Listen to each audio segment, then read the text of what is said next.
जय श्री राधे। श्री हरिवंश राधा वल्लभ लाल की जय। हरिवंश महाप्रभु की जय। परम पूज्य गुरुदेव महाराज की जय। श्री चैतन्य महाप्रभु की जय। बहुत बहुत स्वागत है सभी का श्री चैतन्य महाप्रभु के जीवन चरित्र में।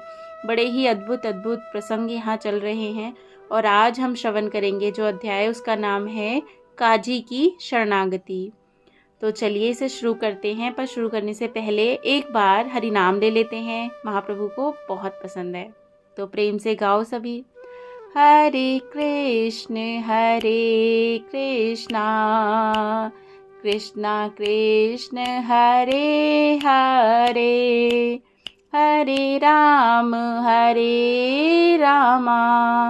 राम राम हरे हरे, हरे कृष्णा राधे राधे। चलो शुरू करते हैं। काजी की शरणागति।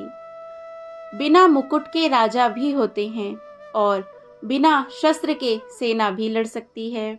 जो मुकुटधारी राजा अथवा महाराजा होते हैं उनका तो प्राय जनता के ऊपर भय से आधिपत्य होता है। वे भीतर से उससे द्वेष भी रख सकते हैं और जनता कभी कभी उनके विरुद्ध बलवा भी कर सकती है। किंतु जो बिना मुकुट के राजा होते हैं उनका तो जनता के हृदयों पर आधिपत्य होता है।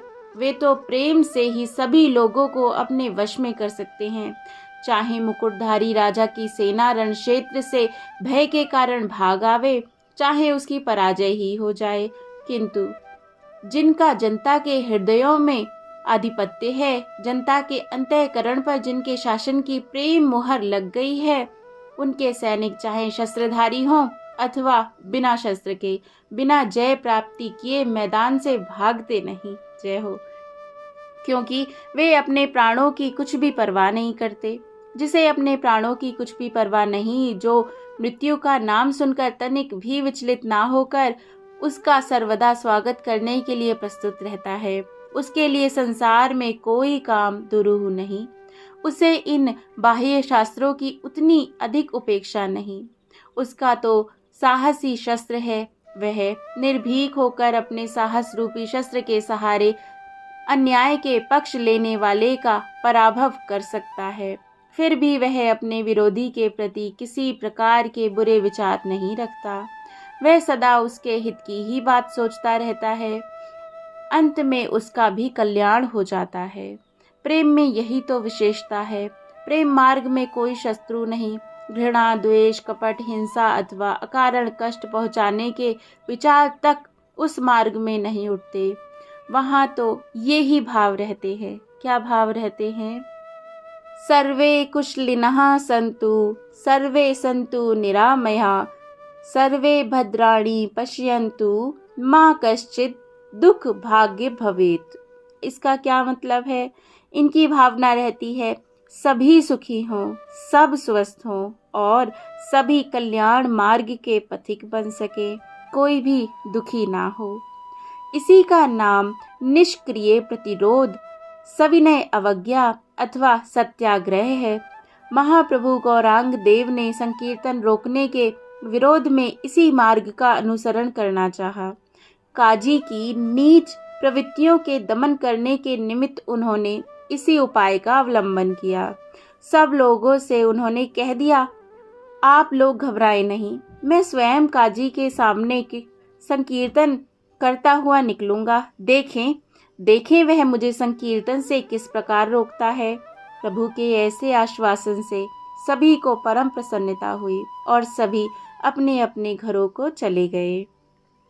दूसरे दिन महाप्रभु ने नित्यानंद जी को आज्ञा दी कि संपूर्ण नगर में इस संवाद को सुना आओ कि हम आज सायंकाल के समय काजी की आज्ञा के विरुद्ध नगर में संकीर्तन करते हुए निकलेंगे। संध्या के समय सभी लोग हमारे घर पर एकत्रित हों और प्रकाश के लिए एक एक मशाल भी साथ लेते आवे।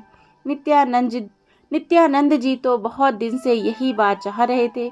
उनकी इच्छा थी कि एक दिन महाप्रभु संपूर्ण नगर में संकीर्तन करते हुए निकले तो लोगों को पता चल जाए कि संकीर्तन में कितना माधुर्य है। उन्हें विश्वास था कि जो लोग संकीर्तन का विरोध करते हैं यदि वे लोग एक दिन भी गौरांग के प्रेम नृत्य को देख लेंगे तो वे सदा के लिए गौरांग के तथा उनके संकीर्तन के भक्त बन जाएंगे। महाप्रभु के खुलकर कीर्तन करने से भयभीत भक्तों का भय भी दूर भाग जाएगा और अन्य लोगों को भी फिर संकीर्तन करने का साहस होगा। बहुत से लोग हृदय में संकीर्तन के समर्थक हैं, किंतु काजी के भय से उनकी संकीर्तन करने की हिम्मत नहीं होती। प्रभु के प्रोत्साहन की ही आवश्यकता है। इन बातों को नित्यानंद जी मन ही मन में बहुत दिनों से सोच रहे थे, किंतु उन्हें किसी पर अपने इन भावों को प्रकट नहीं किया। उन्होंने किसी पर भी अपने भाव नहीं बताए। आज स्वयं महाप्रभु को नगर संकीर्तन करने के लिए उद्यत देखकर उनके आनंद का पारावार नहीं रहा। वे हाथ में घंटा लेकर नगर के मोहल्ले मोहल्ले और गली गली में घूम घूम कर घर घर जाकर इस शुभ संवाद को सुनाने लगे। पहले वे घंटे को जोर से बजा देते। घंटे की ध्वनि सुनकर बहुत से स्त्री पुरुष वहां एकत्रित हो जाते। तब नित्यानंद जी हाथ उठाकर कहते, भाइयों, आज शाम को श्री गौर हरि अपने सुमधुर संकीर्तन से संपूर्ण नगर के लोगों को पावन बनावेंगे। नगरवासी नर नारियों की चिरकाल की मनोवांछा आज पूरी होगी। सभी लोगों को आज प्रभु के अद्भुत और अलौकिक नृत्य के रसास्वादन का सौभाग्य प्राप्त होगा। सभी भाई संकीर्तनकारी भक्तों के स्वागत के निमित्त अपने अपने घरों को सुंदरता के साथ सजावें और शाम को सभी एक एक मशाल लेकर प्रभु के घर पर आवें। वहां किसी प्रकार का शोरगुल ना मचावे, बस संकीर्तन का सुख लूटते हुए अपने जीवन को कृतकृत्य बनावे। जय हो। सभी लोग इस मुनादी को सुनते और आनंद से उछलने लगते। सामूहिक कार्यों में एक प्रकार का स्वाभाविक जोश आ जाता है। उस जोश में सभी प्रकार के लोग एक अज्ञात शक्ति के कारण खिंचे से चले जाते हैं। जिनमें कभी किसी शुभ काम की आशा नहीं की जाती, वे भी जोश में आकर अपनी शक्ति से बहुत अधिक कार्य कर जाते हैं। इसीलिए तो कलिकाल में सभी कार्यों के लिए संघ शक्ति को ही प्रधानता दी गई है। नवद्वीप में ऐसा नगर संकीर्तन पहले कभी हुआ ही नहीं था। वहां के नर नारियों के लिए यह एक नूतन ही वस्तु थी। बहुत लोग बहुत दिनों से निमाई के नृत्य और कीर्तन की बातें तो सुनते थे, किंतु उन्होंने आज तक कभी निमाई का नृत्य तथा कीर्तन देखा नहीं था। श्रीवास पंडित के घर के भीतर संकीर्तन होता था और उसमें खास भक्तों के अतिरिक्त और कोई जा नहीं सकता था। इसीलिए नगरवासियों की कीर्तन आनंद देखने की इच्छा मन ही मन में दबी सी थी। आज नगर संकीर्तन की बात सुनकर सभी की दबी हुई इच्छाएं उभर आईं। लोग अपनी अपनी शक्ति के अनुसार संकीर्तन के स्वागत के निमित्त भांति भांति की तैयारी करने लगे।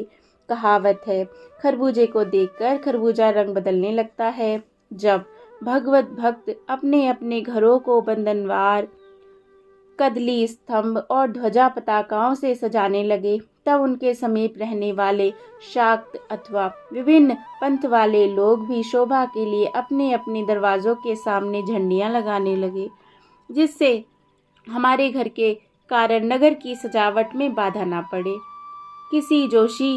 किसी जोशीले नए काम के लिए सभी लोगों के हृदय में स्वाभाविक ही सहानुभूति उत्पन्न हो जाती है। उस कार्य की धूमधाम से तैयारियां होते देखकर विपक्षी भी उसमें सहयोग करने लगे। उस समय उनके विरोधी भाव दूर हो जाते हैं, कारण कि उग्र विचारों का प्रभाव तो सभी प्रकार के लोगों के ऊपर पड़ता है। इसीलिए जो लोग अपनी नीच प्रकृति के कारण संकीर्तन तथा श्री गौरांग से अत्यंत ही द्वेष मानते थे, उन अकारण जलने वाले खल पुरुषों के घरों को छोड़कर सभी प्रकार के लोगों ने अपने अपने घरों को भली भांति सजाया। नगर की सुंदर सड़कों पर छिड़काव किया गया। स्थान स्थान पर धूप, गूगल आदि सुगंधित वस्तुएं जलाई गईं। सड़क के दोनों ओर भांति भांति की ध्वजाएं फहराई गईं। स्थान स्थान पर पताकाएं लटक रही थीं। सड़कों के किनारे के दुमंजिले तिमंजिले मकान लाल पीली हरी नीली आदि विविध प्रकार की रंगीन साड़ियों से सजाए गए थे। कहीं कागज की पताकाएं फहरा रही हैं तो कहीं रंगीन कपड़ों की ही झंडियां शोभा दे रही हैं। भक्तों ने अपने अपने द्वारों पर मंगल सूचक कोरे घड़े जल में भर भर कर रख दिए हैं। द्वारों पर गहरों के सहित केले के वृक्ष बड़े ही सुंदर और सुहावने दिखाई देते थे। लोगों का उत्साह इतना अधिक बढ़ गया था कि वे बार बार यही सोचते थे कि हम संकीर्तन के स्वागत के निमित्त और क्या क्या कर डालें। संकीर्तन मंडल किधर होकर निकलेगा और कहाँ जाकर उसका अंत होगा, इसके लिए कोई पथ तो निश्चित हुआ ही नहीं था। सभी अपनी अपनी भावना के अनुसार यही समझते थे कि हमारे द्वार की ओर होकर संकीर्तन मंडल गुजरेगा, कि हमारे घर के द्वार की ओर होकर संकीर्तन मंडल जरूर आवेगा। सभी का अनुमान था हमें संकीर्तनकारी भक्तों के स्वागत सत्कार करने का सौभाग्य अवश्य प्राप्त होगा। इसीलिए वे महाप्रभु के सभी साथियों के स्वागत हेतु भांति भांति की सामग्रियां सजा सजा कर रखने लगे। इस प्रकार संपूर्ण नवद्वीप में चारों ओर आनंद ही आनंद छा गया। इतनी सजावट तैयारियां किसी महोत्सव पर अथवा किसी महाराज के आने पर भी नगर में नहीं होती थी। चारों ओर धूमधाम मची हुई थी। भक्तों के हृदय मारे प्रेम के बांसों उछल रहे थे। तैयारियां करते करते ही बात की बात में संध्या हो गई। महाप्रभु भी घर के भीतर संकीर्तन की तैयारियां कर रहे थे। उन्होंने विशेष विशेष भक्तों को बुलाकर नगर कीर्तन की सभी व्यवस्था समझा दी। कौन आगे रहेगा, कौन उसके पीछे रहेगा और कौन सबसे पीछे रहेगा, ये सभी बातें उन्होंने बता दी। किस संप्रदाय में कौन प्रधान नृत्यकारी होगा, इसकी भी व्यवस्था कर दी। अब प्रभु के अंतरंग भक्त गदाधर ने महाप्रभु का श्रृंगार किया। प्रभु के घुंघराले काले काले बालों में भांति भांति के सुगंधित तेल डालकर उसका जूड़ा बांधा गया। उसमें मालती, चंपा आदि के सुगंधित पुष्प गूथे गए। नासिका पर ऊर्ध्व पुंड्र लगाया गया। केसर कुमकुम की महीन बिंदियों से मस्तक तथा दोनों कपोलों के ऊपर पत्रावली बनाई गई। उनके अंग प्रत्यंग की सजावट इस प्रकार की गई कि एक बार कामदेव भी देखकर लज्जित हो उठता। महाप्रभु ने एक बहुत ही बढ़िया पीतांबर अपने शरीर पर धारण किया। नीचे तक लटकती हुई थोड़ी किनारीदार चुनी हुई पीले रंग की धोती बड़ी ही भली मालूम होती थी। गदाधर ने घुटनों तक लटकने वाला एक बहुत ही बढ़िया हार प्रभु के गले में पहना दिया। उस हार के कारण प्रभु का तपाए हुए स्वर्ण के समान शरीर अत्यंत ही शोभित होने लगा। मुख में सुंदर पान की बीड़ी लगा दी। इससे बाईं तरफ का कपोल थोड़ा उठा हुआ सा दिखता था। दोनों अरुण अधर पान की लालिमा से और भी रक्त वर्ण के बन गए थे। उन्हें बिंबा फल की उपमा देने में भी संकोच होता था। कमान के समान दोनों कुटिल भ्रुकुटियों के मध्य में चारों ओर केसर लगाकर बीच में एक बहुत ही छोटी सी कुमकुम की बिंदी लगा दी थी। पीत वर्ण के शरीर में वह लाल बिंदी लाल रंग के हीरे की कनी की भांति दूर से ही चमक रही थी। इस प्रकार भली भांति श्रृंगार करके प्रभु घर से बाहर निकले। प्रभु के बाहर निकलते ही द्वार पर जो अपार भीड़ खड़ी प्रभु की प्रतीक्षा कर रही थी, उसमें एकदम कोलाहल होने लगा, मानो समुद्र में ज्वार आ गया हो। सभी जोरों से हरि बोल कहकर दिशा विदिशाओं को गुंजायमान करने लगे। लोग प्रभु के दर्शनों के लिए उतावले हो उठे। एक दूसरे को धक्का देकर सभी पहले प्रभु के पाद पद्मों के निकट पहुंचना चाहते थे। प्रभु ने अपने दोनों हाथ उठाकर भीड़ को शांत हो जाने का संकेत किया। देखते ही देखते सर्वत्र सन्नाटा छा गया। उस समय ऐसा प्रतीत होने लगा मानो यह कोई है ही नहीं। गदाधर ने प्रभु के दोनों चरणों में नूपुर बांध दिए। फिर क्रमशः सभी भक्तों ने अपने अपने पैरों में नूपुर पहन लिए। बाएं पैर को ठुमका कर प्रभु ने नूपुरों की ध्वनि की। प्रभु के ध्वनि करते ही एक साथ ही सहस्त्रों भक्तों ने अपने अपने नूपुरों को बजाया। भीड़ में आनंद की तरंगे उठने लगी। भीड़ में स्त्री पुरुष बालक वृद्ध तथा युवा सभी प्रकार के पुरुष थे। जाति पाति का कोई भी भेदभाव नहीं था। जो भी चाहे आकर संकीर्तन समाज में सम्मिलित हो सकता था। किसी के लिए किसी प्रकार की रोक टोक नहीं थी। भीड़ में जितने भी आदमी थे प्राय सभी के हाथ में एक एक मशाल थी। लोगों की सूझ ही तो ठहरी। प्रकाश के लिए मशाल ना लेकर उस दिन मशाल ले चलने का एक प्रकार से महात्म्य ही बन गया था। मानो सभी लोग मिलकर अपनी अपनी शक्ति के अनुसार छोटे बड़े आलोक के द्वारा नवद्वीप के चिरकाल के छिपे हुए अज्ञान अंधकार को खोज खोज कर भगा देने के लिए कटिबद्ध होकर आए हैं। किसी के हाथ में बड़ी मशाल, किसी के हाथ में छोटी, किसी ने तो दोनों हाथों में दो दो मशालें ले रखी थी। छोटे छोटे बच्चे छोटी छोटी मशालें लिए हुए हरि बोल कहकर उछल रहे थे। गोधूली का सुखमय समय था। आकाश मंडल में स्थित भगवान दिवानाथ गौरचंद्र के असह्य रूप लावण्य से पराभव पाकर अस्ताचल में मुंह छिपाने के लिए उद्योग कर रहे थे। लज्जा के कारण उनका संपूर्ण शरीर और मुखमंडल स्वर्ण वर्ण का हो गया था। इधर आकाश में अर्धचंद्र उदित होकर पूर्ण चंद्र के पृथ्वी पर अवतीर्ण होने की घोषणा करने लगा। शुक्ल पक्ष था। चांदनी रात्रि थी। ग्रीष्मकाल का सुखद समय था।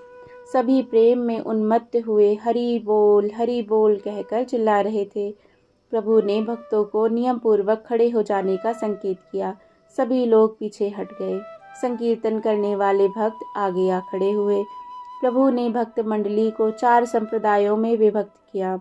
सबसे आगे वृद्ध सेनापति भक्ति सेना के महारथी भीष्म पितामह के तुल्य श्री अद्वैताचार्य का संप्रदाय था। उस संप्रदाय के वे ही अग्रणी थे। इनके पीछे श्रीवास पंडित अपने दल बल के सहित डटे हुए थे। श्रीवास पंडित के संप्रदाय में छटे हुए कीर्तन कला में कुशल सैकड़ों भक्त थे। इनके पीछे महात्मा हरिदास का संप्रदाय था। सबसे पीछे महाप्रभु अपने प्रधान भक्तों के सहित खड़े थे। प्रभु के दाईं ओर नित्यानंद जी और बाईं ओर गदाधर पंडित शोभायमान थे। जय हो। सब लोगों के यथा योग्य खड़े हो जाने पर प्रभु ने नूपुर बजाकर इशारा किया। बस प्रभु का संकेत पाना था कि ढोल करतालों की ध्वनि आकाश मंडल में गूंजने लगी। प्रेम बारुणी में पागल से बने हुए भक्त ताल स्वर के सहित गा गा कर नृत्य करने लगे। उस समय किसी को ना तो अपने शरीर की सुधि रही, ना बाह्य जगत का ही ज्ञान रहा। जिस प्रकार भूत पिशाच से पकड़े जाने वाले मनुष्य होश हवास भुलाकर नाचने कूदने लगते हैं, उसी प्रकार भक्तगण प्रेम में विभोर होकर नृत्य करने लगे। किंतु कोई भी ताल स्वर के विपरीत नहीं जाता था। इतने भारी कोलाहल में भी सभी ताल स्वर के नियमों का भली भांति पालन कर रहे थे। जय हो। सभी के पैर एक ही साथ उठते थे। घुंघरूओं की रुंझुन रुंझुन ध्वनि के साथ ढोल करताल और झांझ मजीरों की आवाजें मिलकर विचित्र प्रकार की ही स्वर लहरी की सृष्टि करती थी। एक संप्रदाय दूसरे संप्रदाय से बिल्कुल पृथक ही पदों का गान करता था। वाद्य बजाने वाले भक्त नृत्य करते करते वाद्य बजा रहे थे। ढोल बजाने वाले बजाते बजाते दोहरे हो जाते और पृथ्वी पर लेट लेट कर ढोल बजाने लगते। करताल बजाने वाले चारों ओर हाथ फेंक फेंक कर जोरों से करताल बजाते। झांझ और मजीरा की मीठी मीठी ध्वनि सभी के हृदयों में खलबली सी उत्पन्न कर रही थी। नृत्य करने वाले को चारों ओर से घेर कर भक्त खड़े हो जाते और वह स्वच्छंद रीति से अनेक प्रकार के कीर्तनों के भावों को दर्शाता हुआ नृत्य करने लगता। उसके संप्रदाय के सभी भक्त उसके पैरों के साथ पैर उठाते और उसकी नुपुर ध्वनि के सहित अपनी नुपुर ध्वनि को मिला देते। बीच बीच में संपूर्ण लोग एक साथ जोरों से बोल उठते, हरि बोल गौर हरि बोल। अपार भीड़ में से उठी हुई यह आकाश मंडल को कंपा देने वाली ध्वनि बहुत देर तक अंतरिक्ष में गूंजती रहती। भक्त फिर उसी प्रकार संकीर्तन में मग्न हो जाते। सबसे पीछे नित्यानंद और गदाधर के साथ प्रभु नृत्य कर रहे थे। महाप्रभु का आज का नृत्य देखने ही योग्य था। मानो आकाश मंडल में देवगण अपने अपने विमानों में बैठे हुए प्रभु का नृत्य देख रहे हों। प्रभु उस समय भावावेश में आकर नृत्य कर रहे थे। घुटनों तक लटकी हुई उनकी मनोहर माला पृथ्वी को स्पर्श करने लगती। कमर को लचाकर, हाथों को उठाकर ऊर्ध्व दृष्टि किए हुए प्रभु नृत्य कर रहे थे। उनके दोनों कमल नयनों में प्रेमाश्रु बह बह कर कपोलों के ऊपर से ढुलक रहे थे। तिरछी आंखों की कोरों में से शीतल अश्रुओं के कण बह बह कर जब कपोलों पर कड़ी हुई पत्रावली के ऊपर होकर नीचे गिरते, तब उस समय के मुखमंडल की शोभा देखते ही बनती थी। वे गदगद कंठ से गा रहे थे, तुम्हार चरणे मन लागू रे, हे सारंगधर। सारंगधर कहते हैं प्रभु का गला भर आता और सभी भक्त एक स्वर में बोल उठते, हरि बोल, गौर हरि बोल। प्रभु फिर संभल जाते और फिर उसी प्रकार कोकिल कंठ से गान करने लगते। वे हाथ फैलाकर, कमर लचाकर, भौएं मड़ोड़कर, सिर को नीचा ऊंचा करके भांति भांति से अलौकिक भावों को प्रदर्शित करते। सभी दर्शक काठ की पुतलियों के समान प्रभु के मुख की ओर देखते ही रह जाते। प्रभु के आज के नृत्य से कठोर हृदय में भी प्रेम का संचार होने लगा। कीर्तन के महाविरोधियों के मुखों में भी हठात निकल पड़ा, धन्य है ऐसा प्रेम हो तो वैसा हो। कोई कहता, इतनी तन्मयता तो मनुष्य शरीर में संभव ही नहीं। दूसरा बोल उठता, निमाई तो साक्षात नारायण है। कोई कहता, हमने तो ऐसा सुख अपने जीवन में आज तक नहीं पाया।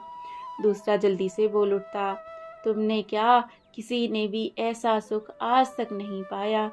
यह सुख तो देवताओं को भी दुर्लभ है, वे भी इसके लिए सदा लालायित बने रहते हैं। प्रभु संकीर्तन करते हुए गंगा जी के घाट की ओर जा रहे थे। रास्ते में मनुष्यों की अपार भीड़ थी। उस भीड़ में से चींटी का भी निकल पाना संभव नहीं था।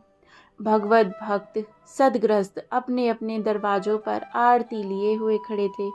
कोई प्रभु के ऊपर पुष्पों की वर्षा करता, कोई प्रभु को माला पहनाता, कोई बहुमूल्य इत्र फुलेल की शीशी प्रभु के ऊपर उड़ेल देता, कोई इत्र दान में से इत्र छिड़क कर भक्तों को सराबोर कर देता। अटारी और छज्जे तथा द्वारों पर खड़ी हुई स्त्रियां प्रभु के ऊपर वहीं से पुष्पों की वृष्टि करती। कुंवारी कन्याएं अपने आंचलों में भर कर धान के लावा भक्तों के ऊपर बिखेरती। कोई सुंदर सुगंधित चंदन ही छिड़क देती, कोई अक्षत, धूप तथा पुष्पों को ही फेंक कर भक्तों का स्वागत करती। इस प्रकार संपूर्ण पथ पुष्पमय हो गया। लावा, अक्षत, पुष्प और फलों से रास्ता पट गया। प्रभु उन्मत्त हुए नृत्य कर रहे थे। उन्हें बाह्य जगत का कुछ भी पता नहीं था। सभी संसारी विषयों का चिंतन छोड़कर संकीर्तन की प्रेम धारा में बहने लगे। उन्हें ना तो काजी का पता रहा और ना उसके अत्याचारों का ही। सभी प्रभु के नृत्य को देखकर आपा भूले हुए थे। इस प्रकार का नगर संकीर्तन यह सबसे पहला ही था। सभी के लिए एक नई बात थी। फिर मुसलमान शासक के शासन में ऐसा करने की हिम्मत ही किसकी हो सकती थी। किंतु आज तो प्रभु के प्रभाव से सभी अपने को स्वतंत्र समझने लगे थे। उनके हृदयों पर तो एकमात्र प्रभु का साम्राज्य था। वे उनके तनिक से इशारे पर सिर कटाने को तैयार थे।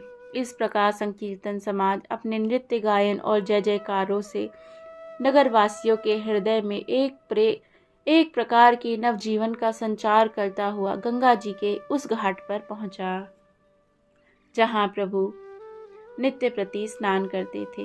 वहां से प्रभु भक्त मंडली के सहित मधाई घाट पर गए।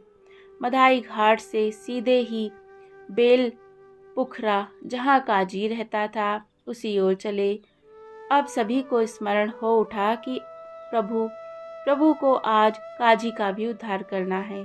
सभी उसके अत्याचारों को स्मरण करने लगे। कुछ लोग तो यहाँ तक आवेश में आ गए कि खूब जोरों के साथ चिल्लाने लगे, इस काजी को पकड़ लो, जान से मार डालो, इसने हिंदू धर्म पर बड़े बड़े अत्याचार किए हैं। प्रभु को इन बातों का कुछ भी पता नहीं था। उन्हें किसी मनुष्य या किसी संप्रदाय विशेष से रत्ती भर भी द्वेष नहीं था। वे तो अन्याय के द्वेषी थे, सो भी अन्यायी के साथ वे लड़ना नहीं चाहते थे। वे तो प्रेम अस्त्र द्वारा ही उसका पराभव करना चाहते थे। वे संहार के पक्षपाती ना होकर उद्धार के पक्ष में थे। इसीलिए मार काट का नाम लेने वाले पुरुष उनके अभिप्राय को ना समझने वाले अभक्त पुरुष ही थे। उन उत्तेजन प्रिय अज्ञानी मनुष्यों ने तो यहाँ तक किया कि वृक्षों की शाखाएं तोड़ तोड़ कर वे काजी के घर में घुस गए और उसकी फुलवारी तथा बाग के फूलों को नष्ट कर दिया। काजी के आदमियों ने पहले से ही काजी को डरा दिया था। उसे कह दिया था, निमाई पंडित हजारों मनुष्यों को साथ लिए हुए तुम्हें पकड़ने के लिए आ रहा है। वे लोग तुम्हें जान से मार डालेंगे। कमजोर हृदय वाला काजी अपार लोगों के कोलाहल से डर गया। उसकी फौज ने भी डरकर जवाब दे दिया। बेचारा चारों ओर से अपने को असहाय समझकर घर के भीतर जा छिपा। जब प्रभु को इस बात का पता चला, वे कुछ उपद्रवी लोग जनता को भड़काकर उनमें उत्तेजना पैदा कर रहे हैं और काजी को क्षति पहुंचाने का उद्योग कर रहे हैं, तो उन्होंने उसी समय संकीर्तन बंद करने की आज्ञा दी। प्रभु की आज्ञा पाते ही सभी भक्तों ने अपने अपने वाद्य नीचे उतार दिए। नृत्य करने वाले रुक गए, पद गाने वालों ने पद बंद कर दिए। क्षण भर में ही वहां सन्नाटा छा गया। प्रभु ने दिशाओं को गुंजाते हुए मेघ गंभीर स्वर में कहा, खबरदार, किसी ने काजी को तनिक भी क्षति पहुंचाने का उद्योग किया तो उससे अधिक अप्रिय मेरा और कोई ना होगा। सभी एकदम शांत हो जाओ। प्रभु का इतना कहना था कि सभी उपद्रवी अपने अपने हाथों से शाखा तथा ईंट पत्थर फेंक कर चुपचाप प्रभु के समीप आ बैठे। सबको शांत भाव से बैठे देखकर प्रभु ने काजी के नौकरों से कहा, काजी से हमारा नाम लेकर कहना कि आपको उन्होंने बुलाया है। आपके साथ कोई भी अभद्र व्यवहार नहीं कर सकता। आप थोड़ी देर को बाहर निकले। प्रभु की बात सुनकर काजी के सेवक घर में छिपे हुए काजी के पास गए और प्रभु ने जो जो बातें कहीं वे वहीं जाकर काजी से कह दी। प्रभु के ऐसे आश्वासन को सुनकर और इतनी अपार भीड़ को चुपचाप शांत देखकर काजी बाहर निकला। प्रभु ने भक्तों के सहित काजी की अभ्यर्थना की और प्रेम पूर्वक उसे अपने पास बिठाया। प्रभु ने कुछ हंसते हुए प्रेम के स्वर में कहा, क्यों जी, यह कहाँ की रीति है कि हम तो आपके द्वार पर अतिथि होकर आए हैं और आप हमें देखकर घर में जा छिपे। काजी ने कुछ लज्जित होकर विनीत भाव से प्रेम स्वर में कहा, मेरा सौभाग्य जो आप मेरे घर पर पधारे। मैंने समझा था आप क्रोधित होकर मेरे यहाँ आ रहे हैं, इसीलिए क्रोधित अवस्था में आपके सम्मुख होना ठीक नहीं समझा। प्रभु ने हंसते हुए कहा, क्रोध करने की क्या बात थी? आप तो यहाँ के शासक हैं। मैं आपके ऊपर क्रोध क्यों करने लगा? यह बात हम पहले ही बता चुके हैं कि सची देवी के पूज्य पिता तथा महाप्रभु के नाना नीलांबर चक्रवर्ती का घर इसी बेल पुखरिया मोहल्ले में काजी के पास ही था। काजी चक्रवर्ती महाशय से बड़ा स्नेह रखते थे, इसीलिए काजी ने कहा, देखो निमाई, गांव नाते से चक्रवर्ती मेरे चाचा लगते हैं, इसीलिए तुम मेरे भांजे लगे। मैं तुम्हारा मामा हूँ। मामा के ऊपर भांजा यदि अकारण क्रोध भी करे तो मामा को सहना पड़ता है। मैं तुम्हारे क्रोध को सह लूंगा। तुम जितना चाहो मेरे ऊपर क्रोध कर लो। प्रभु ने हंसते हुए कहा, मामा जी, मैं इस संबंध को कब अस्वीकार करता हूँ? आप तो मेरे बड़े हैं। आपने तो मुझे गोद में खिलाया है। मैं तो आपके सामने बच्चा हूँ। मैं आप पर क्रोध क्यों करूँगा? काजी ने कुछ लजाते हुए कहा, शायद इसीलिए कि मैंने तुम्हारे संकीर्तन का विरोध किया। प्रभु ने कुछ मुस्कुराकर कहा, इससे मैं क्यों क्रोध करने लगा? आप भी तो स्वतंत्र नहीं हैं। आपको बादशाह की जैसी आज्ञा मिली होगी या आपके अधीनस्थ कर्मचारियों ने जैसा कहा होगा वैसा ही आपने किया होगा। यदि संकीर्तन करने वालों को दंड ही देना आपने निश्चय किया हो तो हम सभी उसी अपराध को कर रहे हैं। हमें भी खुशी से दंड दीजिए, हम इसीलिए तैयार होकर आए हैं। काजी ने कहा, बादशाह की तो कोई आज्ञा नहीं थी, किंतु तुम्हारे बहुत से पंडितों ने ही आकर मुझसे शिकायत की थी कि यह अशास्त्रीय काम है। पहले मंगल चंडी के गीत गाए जाते थे, अब निमाई पंडित भगवान नाम के गोप्य मंत्रों को खुल्लम खुल्ला गाता फिरता है और सभी वर्णों को उपदेश करता है। ऐसा करने से देश में दुर्भिक्ष पड़ेगा, इसीलिए मैंने संकीर्तन के विरोध में आज्ञा प्रकाशित की थी। कुछ मुल्ला और काजी भी इसे बुरा समझते थे। प्रभु ने सुनकर कहा, अच्छा, तो आप सब लोगों को संकीर्तन से क्यों नहीं रोकते? काजी इस प्रश्न को सुनकर चुप हो गया। थोड़ी देर सोचते रहने के बाद बोला, यह बड़ी गुप्त बात है, तुम एकांत में चलो तो कहूँ। प्रभु ने कहा, यहाँ सब अपने ही आदमी हैं, इन्हें आप मेरा ही अंतरंग ही समझिए। इनके सामने आप संकोच ना करें, कहिए क्या बात है। प्रभु के ऐसा कहने पर काजी ने कहा, गौरहरि, मुझे तुम्हें गौरहरि कहने में अब संकोच नहीं होता। भक्त तुम्हें गौरहरि कहते हैं, इसीलिए तुम सचमुच में हरि हो। तुम जब कृष्ण कीर्तन करते थे तब कुछ मुल्लाओं ने मुझसे शिकायत की थी कि यह निमाई कृष्ण कृष्ण कहकर सभी को बर्बाद करता है, इसका कोई उपाय कीजिए। तब मैंने विवश होकर उस दिन एक भक्त के घर में जाकर ढोल फोड़ा था और संकीर्तन के विरुद्ध लोगों को नियुक्त किया था।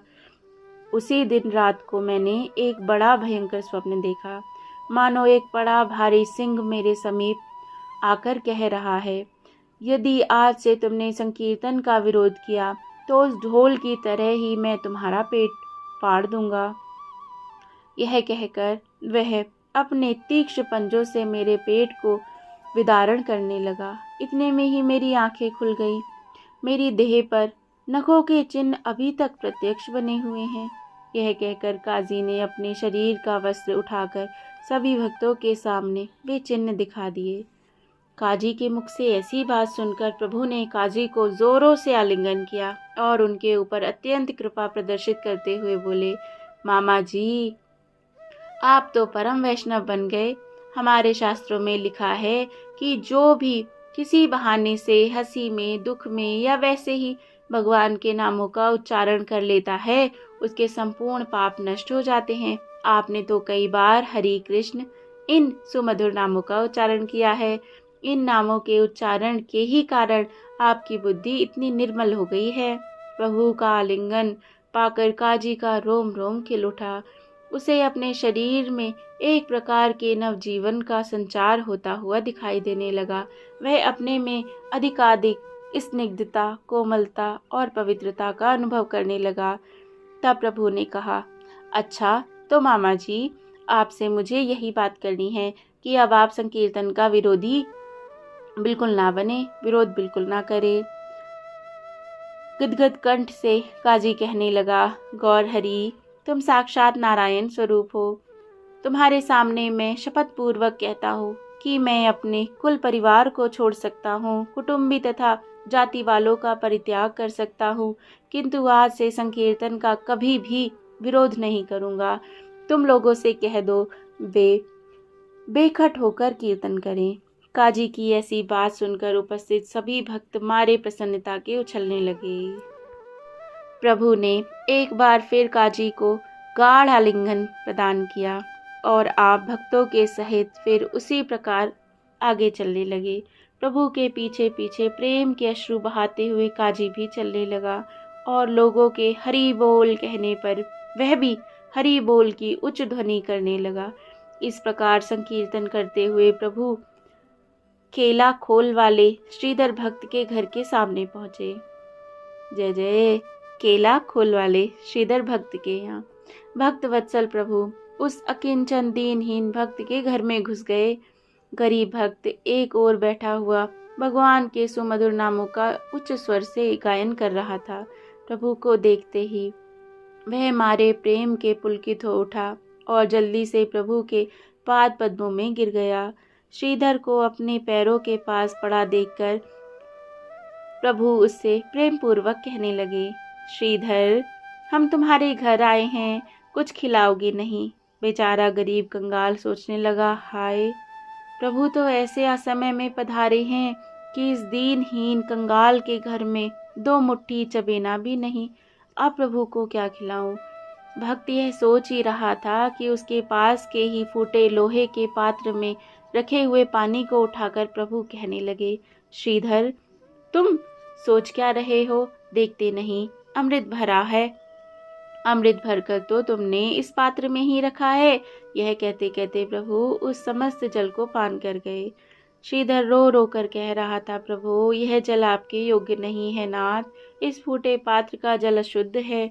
किंतु प्रभु कब सुनने वाले थे? उनके लिए भक्त की सभी वस्तुएं शुद्ध और परम प्रिय हैं। उनमें योग्य अयोग्य, अच्छा बुरा इसका भेद नहीं। सभी भक्त श्रीधर के भाग्य की सराहना करने लगे और प्रभु की भक्त वत्सलता की भूरी भूरी प्रशंसा करने लगे। श्रीधर भी प्रेम में विभल होकर पृथ्वी पर गिर पड़े। काजी यहाँ तक प्रभु के साथ ही साथ आया था। अब प्रभु ने उससे लौट जाने के लिए कहा। वह प्रभु के प्रति नम्रतापूर्वक प्रणाम करके लौट पड़ा। उस दिन से उसने ही नहीं किंतु उसके सभी वंश के लोगों ने संकीर्तन का विरोध करना छोड़ दिया। नवद्वीप में अदावदी चांद खां काजी का वंश विद्यमान है। काजी के वंश के लोग अभी तक श्री कृष्ण संकीर्तन में योगदान देते हैं। बेलपुकर या ब्राह्मण पुकर स्थान में अभी तक चांद खां काजी की समाधि बनी हुई है। उस महाभागवत सौभाग्यशाली काजी की समाधि के निकट अब भी जाकर वैष्णवगण वहां की धूलि को अपने मस्तक पर चढ़ाकर अपने को कृतार्थ मानते हैं। वह प्रेम दृश्य उसकी समाधि के समीप जाते ही भावुक भक्तों के हृदयों में सजीव होकर ज्यों का त्यों ही नृत्य करने लगता है। धन्य है महाप्रभु गौरांग देव के ऐसे प्रेम को, जिसके सामने विरोधी भी नतमस्तक होकर उसकी छत्र छाया में अपने को सुखी बनाते हैं। और धन्य है ऐसे महाभाग काजी जो जिसे मामा कहकर प्रभु, हमारे प्यारे प्रभु, प्रेम पूर्वक गाढ़ आलिंगन प्रदान करते हैं। जय हो, जय जय श्री राधे, जय जय श्री राधे श्याम। कितना प्यारा, कितना अद्भुत ये चैप्टर है और इससे हमें कितना कुछ समझने सीखने को मिलता है। महाप्रभु हम पर भी कृपा करें, कभी हमें भी अपने हृदय से लगा ले तो हमारे सभी पाप नष्ट हो जाएं और भगवान की कृपा हमें मिले। कभी ऐसा हो। जय जय श्री राधे। चैतन्य महाप्रभु की जय, सभी भक्तों की जय। जय जय श्री राधे, जय जय श्री राधे। आज यहीं पर विराम करते हैं, अब इससे आगे हम अगले उसमें सुनेंगे। जय जय श्री राधे। श्री हरिवंश।